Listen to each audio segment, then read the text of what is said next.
Go fuck yourself, you critics. No, I will not. Hello, everybody. Welcome back to our next episode in our Carthage Let's Play. Did he just hear? The last did you just hear episode, what he we said just there, after Gary? defeating He told me to fuck the off. Tulingi The unprofessionalism on this outside of their settlement of Korea, which we are now dealing with the rest of it. And I don't know if I want to engage in occupying. commentary with you if you're going to talk to me like that. Dear viewers, you got to back me up on this one. Come on, tell him to feck off himself. Egrix, shut up. Well, that's all I'm going to get as a form of apology, so I might as well go with it. So what's going on now? Well, we've just mopped up the rest of the Tulingi outside of Korea. We are moving towards Alcumenensis, and we are building up Korea, having just captured it. Sure, we build up what we destroy in the first place. It's just to clear up all the damage. Like, nothing to see here, folks. We didn't just massacre an entire town. There's nothing to see here. Keep walking, nothing to see here. And we decide to break our treaty, at least our non-aggression pact, with Epirus. Oh, we're burning bridges left, right, and center. No wonder everyone wants to.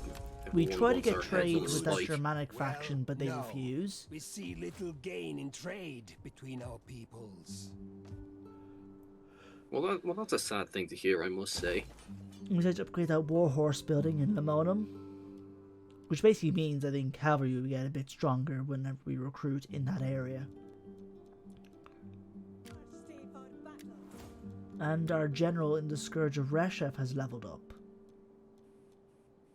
Ooh, leveled up. Yes. Yes. See, we're using the female general submod. That's why we got female generals. I am told our Yes, treasuries and lack a sum of gold. Pergamon Perhaps want you might a feel non-aggression the urge pact to remedy. in exchange for a lot of money, and I give it.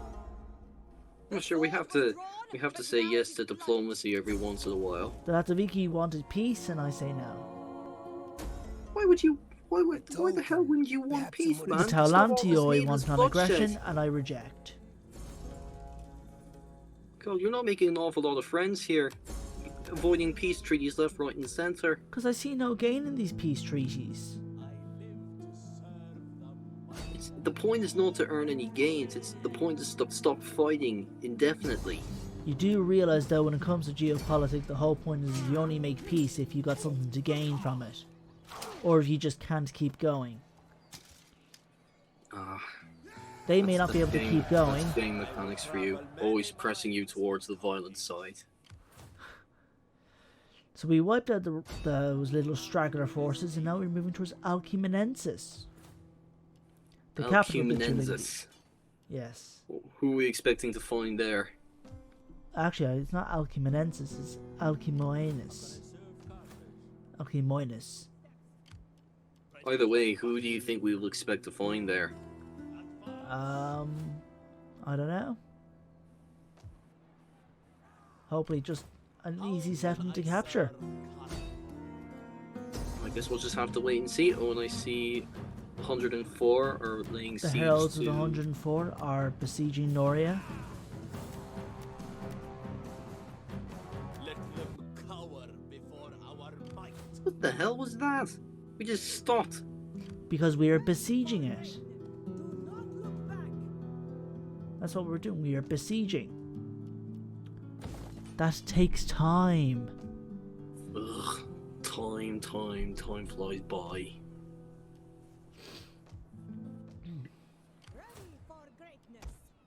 And just upgrading the weapons or whatever of that bodyguard unit for our governor there.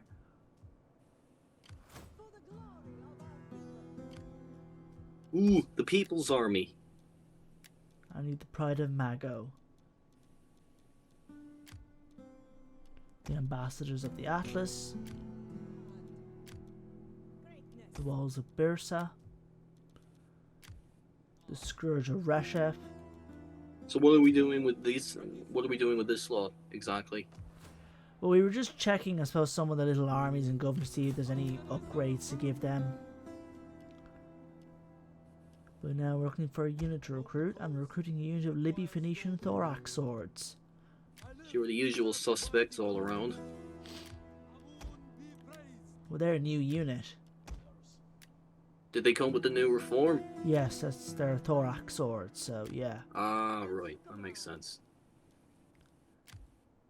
So they're equipped with either falcatas or copsides.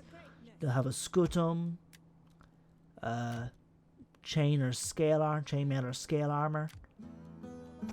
You know, all the good stuff. So these are like new upgrades or weapons, basically, that come with the reforms? Well, a lot of these units now are probably using the falcata or coppice. Particularly a lot of your Carthaginian type sword units will probably be using a rough mixture of possibly those two swords, maybe more of the coppice. They're very similar looking swords. The scale, I suppose the main thing is just having this heavy duty sword unit from your Libby Phoenicians is really the main unique thing. Oh, and I see you were initially not going to end your turn, but then you decided to. You changed your mind. And Empress wants non-aggression, and I say no. I see you Oh want my god, man, non-aggression, you gotta and I say stop. no. You gotta stop denying peace treaties. But these are You're making non-aggression enemies left, right, and pacts. center. Non-aggression pacts are different from peace treaties. How so? A non-aggression pact is simply just saying, we won't fight each other. A peace treaty is essentially saying, please, let's stop fighting each other.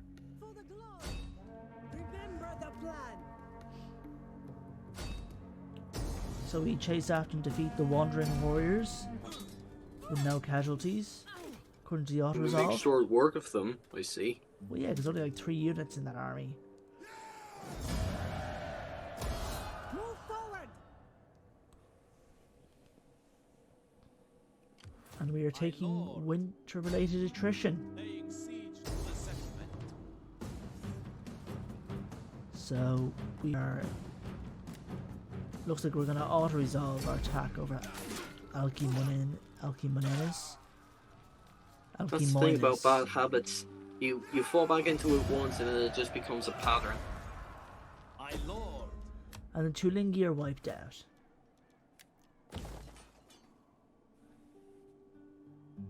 I decided to build that iron mine, even though I probably have plenty of iron at this stage. I decided to dismantle that building in Korea. So You just built it up a while ago. Why are you dismantling it? I was dismantling the barracks and seeing I decided to build it back up again. Not sure why. I probably was thinking to go for something different that'd be better, but just stuck with that.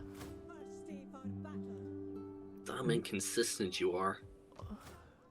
Now we're moving our armies down towards Illyria.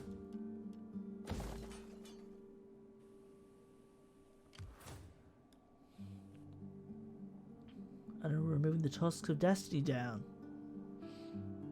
Down towards new territory. They took some casualties there. So now they're So why replenishing. wouldn't we have? It's the thing about winter, you'll take attrition and Yeah, good point. it could either be just general winter attrition, it could be supplies, especially if you don't have a baggage train, which I don't normally use baggage trains.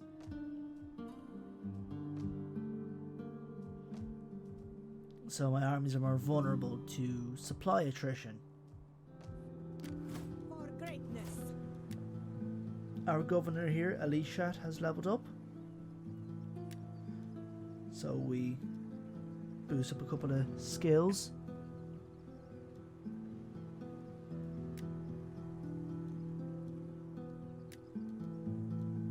What's this we're doing now? Sorting out our governors. At least that governor.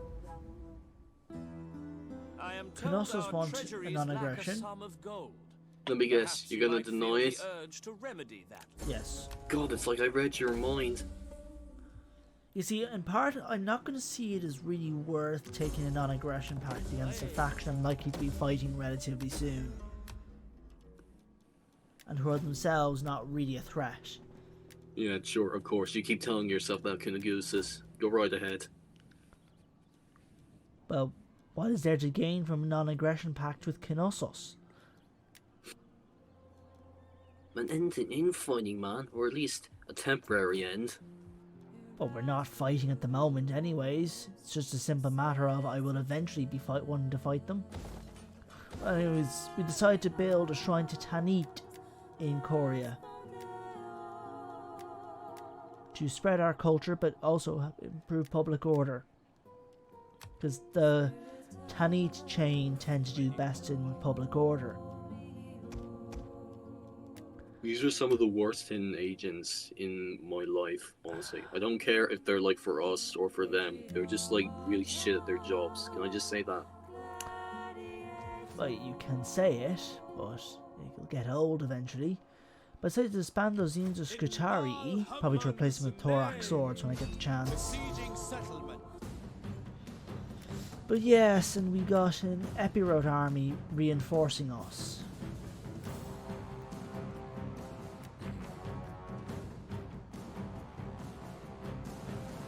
But a quick save. Oh. Is this the moment where we actually decide to commit to a battle?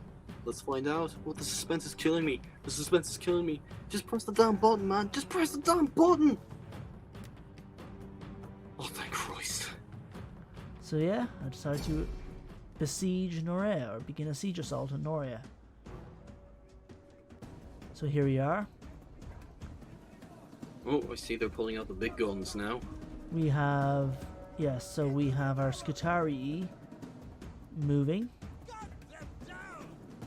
I think because the Iberians have guerrilla deployment, I can move them quite close to the walls.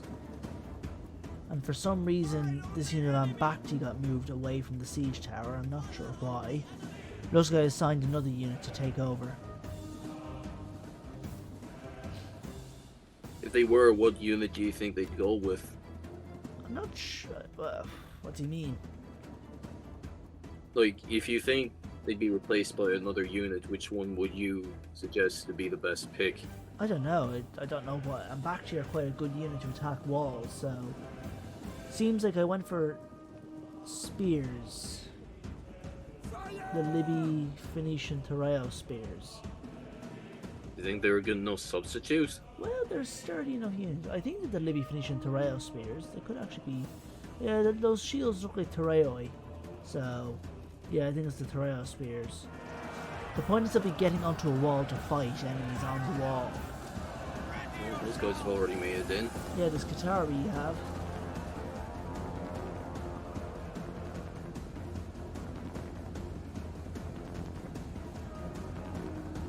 Yeah, the siege tower is being hit by flaming arrows, so it's possible it will catch fire.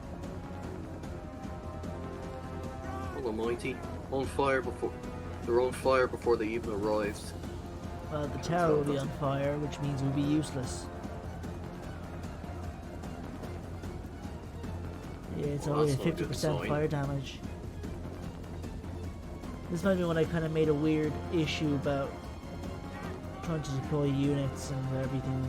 Experiment to see could I take advantage of the guerrilla deployment and get another unit to take on to go onto the siege towers. This might have been that battle. Remember I did that once.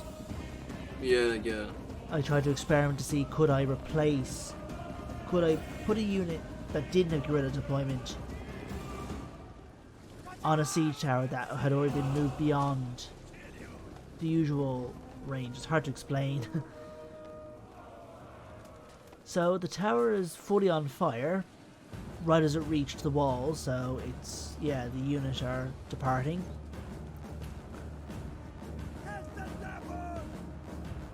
Trying to get them away. It was a waste. Qatari took some pretty heavy casualties, but now they're in the midst of fighting. Unacceptable. Just plain, flat out unacceptable. Massive slap on the wrist there for them.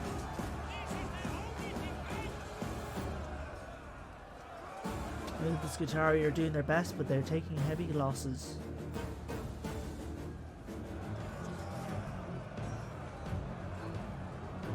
Disgraceful. Just well, disgraceful. We are moving our units of spirits. It's the Adgenios Lankia we're moving up to help. Are they decent in melee combat? Well, they are heavy spearhead mercenary Gallic spears. So I'll take that as a yes then. Of course.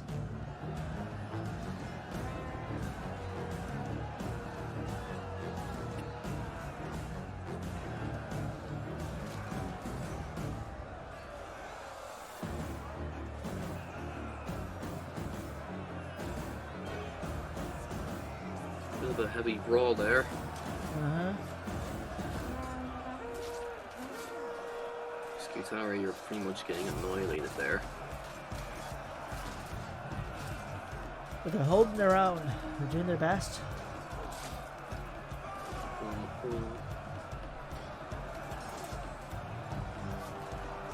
Who are they up against again? Who are they fighting? Celtic swordsmen, basically.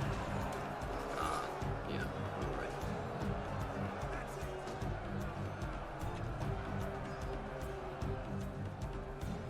Oh, more ramps over on the left hand side.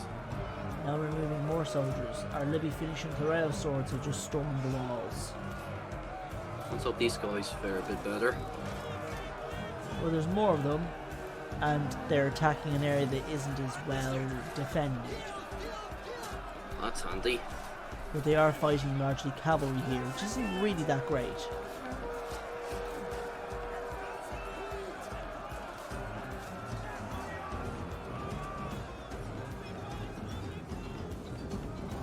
At least we have more troops on the way up, so maybe that might turn the tides in our favour.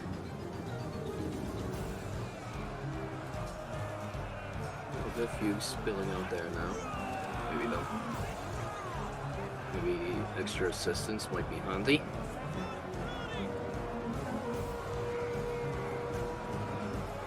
Yeah, A good few coming around now. we have other troops up. We're going to more Thoreo swords. Oh, bit of a bloodbath over on the left hand side there. Can't tell if it's ours or them. I think it's a mixture of our swords and Gallic spears.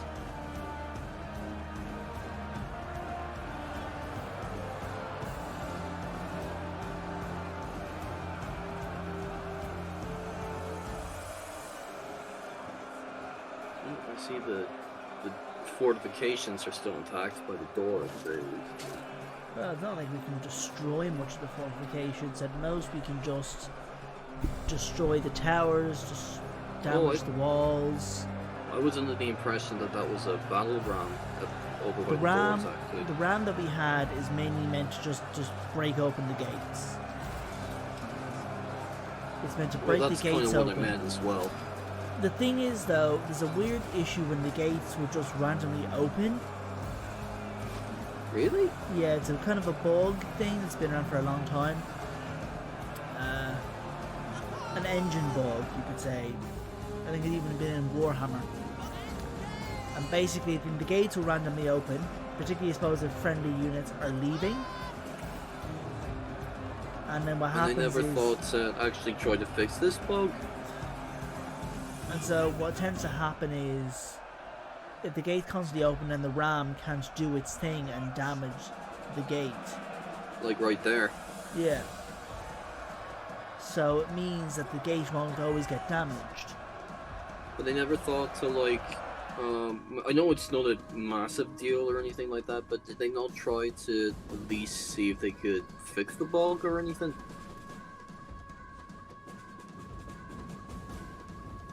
No? Well, again, this was a game that was released broken, so there was loads of things that CA had to fix. And who knows what the hell goes on with CA, and it's just...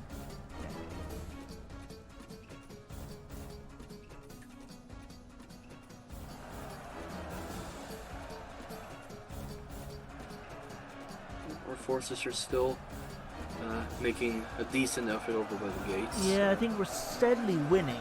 That's the key thing here. We're steadily winning and pushing them back. Again, they're also Steady partly wins the distracted by Epirus. Slow and steady wins it, I guess. So that's the other thing. They're also distracted by fighting Epirus outside their walls on the other end. So that's working in my favour also. Who are they distracted by? Epirus.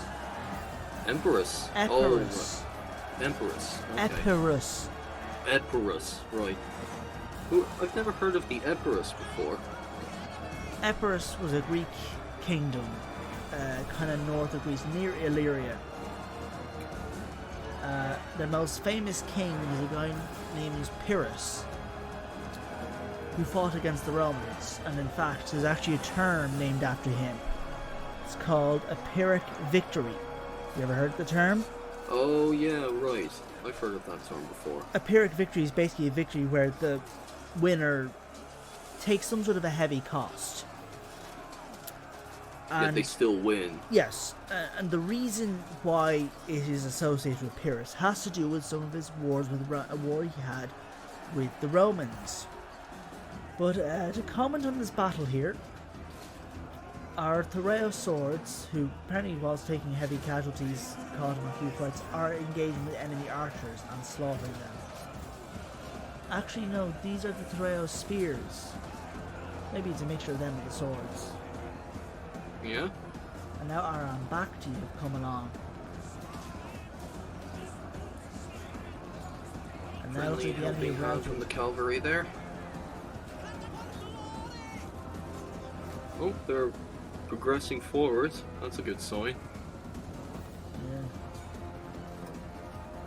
Slaughter there. Ooh. You see the sword that Ambactos has? Oh yeah, right. That's a falcata. The falcata is a kind of curved sword that the Iberians used. And you'll find a very similar looking sword used by the Greeks. And that sword was known as a kopis, which means chopper. And there's a probable relationship between those two swords. How so? Well, they look nearly identical. So either it's an amazing coincidence or the one side adopted it from the other. Something tells me it might have been a little bit of both, actually. Well, what I'm seeing so far, and I don't know too much any specific information, scholar stuff, but I know Gio Canestrelli, the author of my book on Celtic Warfare, and the host of the Europa Antiqua channel, has often stated that the falcata comes from the Greek kopis.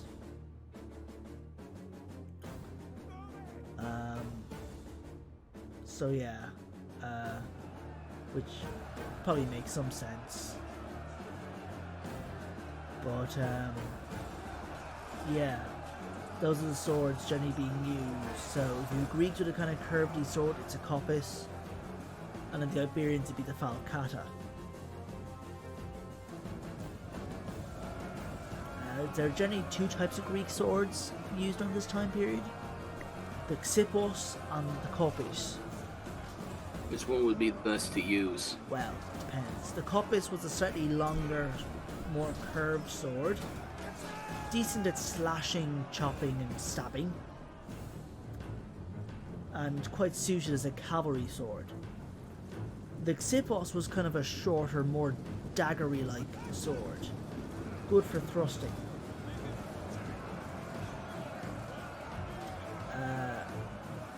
So that's really the best I could say. Sometimes it's less about what's objectively better and what's just good at what it does.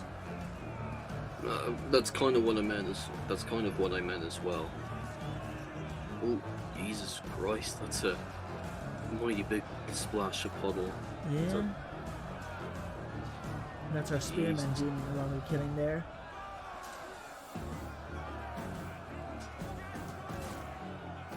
The Romans generally liked using the gladius hispaniensis, as it would sort of called, or at least that's what's a common name for it here, but known as a gladius. Granted, gladius is just the generic Latin word for sword, but still. And that was a sword that they got from the Iberians, or Celtiberians, you could probably say, because it was a hybrid of an Iberian kind of thrusting sword and the Celtic Latin Celtic sword. Seems to have been a result of a hybridization of those two weapons, made for a rather effective weapon. Yeah.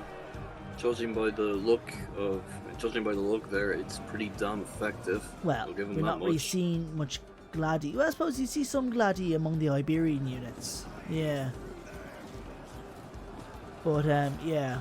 There's actually a passage by Livy where he describes the shock and horror that the Macedonians felt upon seeing the wounds inflicted by such a blade. I can only imagine. But, so in context, this was after a notable battle between the Romans and Macedonians, and King Philip of Macedon was Philip V. I think was wanting to try and bolster the morale of his men, to kind of display the dead and the injuries and kind of use it to inspire them to probably want revenge. So, yeah, if you undertook the burial of the cavalrymen who had fallen on the expedition, or their bodies brought into the camp, that the funeral honour might be seen by all. Nothing so uncertain or so unpredictable as the mental reaction of a crowd. What he thought would make them more ready to enter any conflict caused instead reluctance and fear. Basically describing that men who were used to the wounds dealt by javelins and arrows, and maybe by lances, since they were used to fighting with the Greeks or Illyrians, were not instead used to the basically the severed body parts brought about by the Spanish sword. Arms torn away, shoulders and all, or heads separated from bodies with necks completely severed, or vitals laid open on other fearful wounds. And that caused a great deal of fear towards his men. Fear seized the king as well, who never met the Romans in ordered combat. So yes, that's a rough summary-ish from Livy 31-34. Book 31, I'd say. Chapter 34. Yes, in his History of Rome. But we won that battle. Things went pretty well. Yeah, I think it worked out pretty well in our favour, actually. Yep. So we can thank the Epirotes for that. And we are nearing the end. We've less than a minute to go in this video. So we're moving our armies in preparation for future hostilities. Particularly, I think, towards Epirus.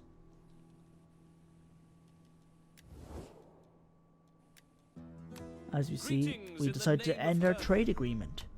A lack of your good. Because the idea here is to capture basically Greece. And then we'd want to move into Pannonia, Thrace, and Illyria. So we see here, disbanded the Greek mercenary hoplites to recruit a unit of Sacred Band. And we'll have to leave you here, dear viewers.